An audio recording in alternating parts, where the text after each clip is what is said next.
nandito katabi ko si Rose.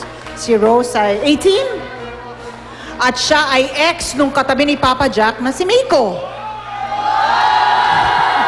Pinaghiwalay natin yung dalawa. Ito yung mag-ex na nagsolian.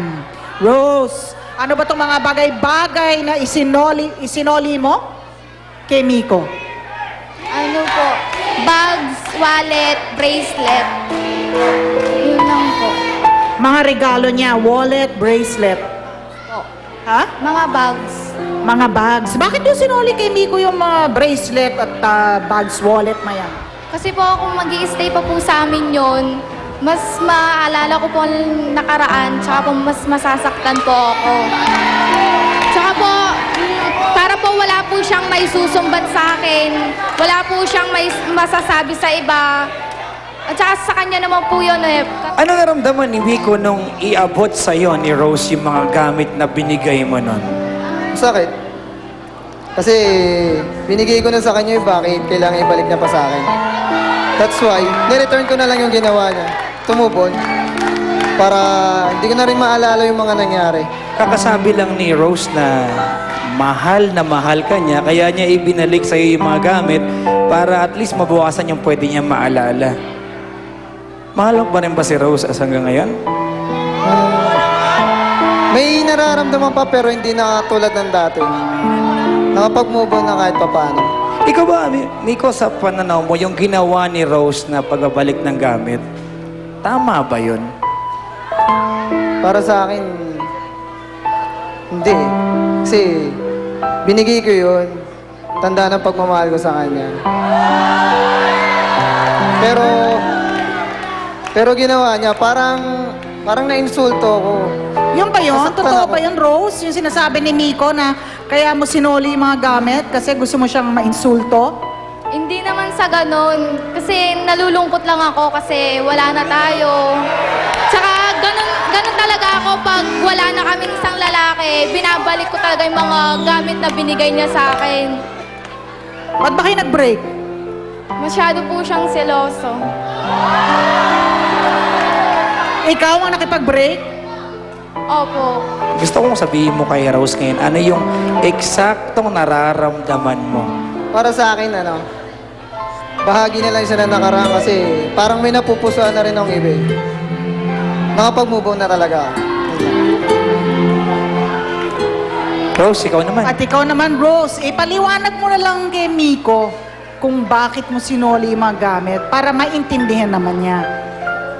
Kaya ako lang naman binalik sa'yo. Kasi sa'yo naman yun.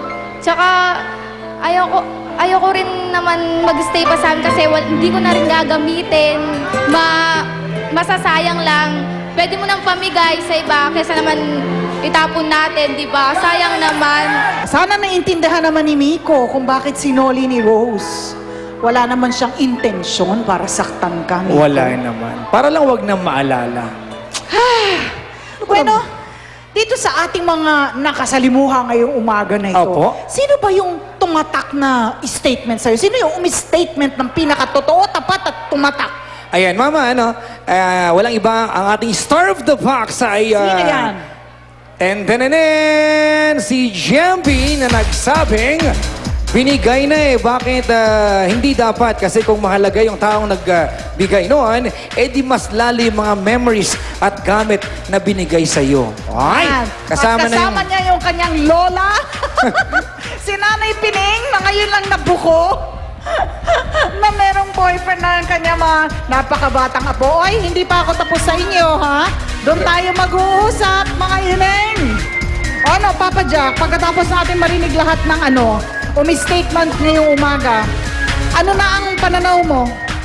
Ikaw naman ang umi-statement. Mama, ako actually, firm yung aking dyan, yung aking stand sa solian ng gamit. Bakit mo babalik? Actually, mga kaibigan, sa isang taong nagbibigay, nung binibigay mo yung gamit na yan, hindi naman yung taong pinagbibigyan mo ang pinapasaya mo. Ang pinapasaya mo yung sarili mo. Because you wanna do something for someone at alam mo na hindi lang siya ang magiging masaya, ikaw din. We never really move on. We get used to the pain. We don't move on. masasanay tayo? Ang sa akin, ang kailangan kong ibalik, ito yung dapat ibalik, sing-sing. Tama. I agree. Yun lamang ang bagay na isusoli ko dahil ang sing-sing, simbolo. Simbolo ng pagmamahal sa mag-asawa, sa mag-boyfriend-girlfriend. Simbolo yon ng katapatan. I will always be faithful to you. Pag wala na yung pagmamahala na yon, Balik mo na. soli mo na. Hay nako, maraming salamat po sa taong bayan ng Santolan. Thank you so much. Kasama pa rin namin ang pinakausong kambal. Yan si MM saka si MJ. Ako po ang si Papa Jack at ikaw naman, Mama, ang napakagandang Mama. Ako po si Mama Ali. Tandaan, ang issue ng mga sikat, issue nating lahat. Dito yan sa Starbucks. Dito, kasali ka!